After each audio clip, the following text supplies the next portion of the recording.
Charlie Bucket was a poor boy who lived with his family in a small house.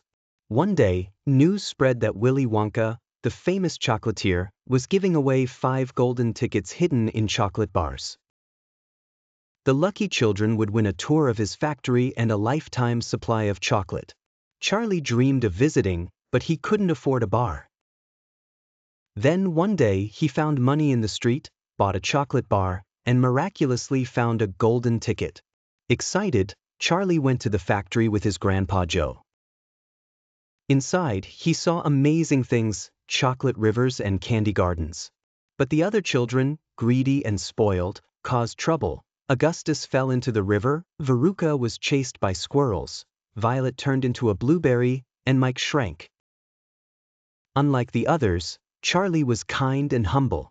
At the end of the tour, Wonka revealed that Charlie had won the greatest prize, the factory itself. Charlie's family moved in, and they lived happily ever after, surrounded by chocolate and joy.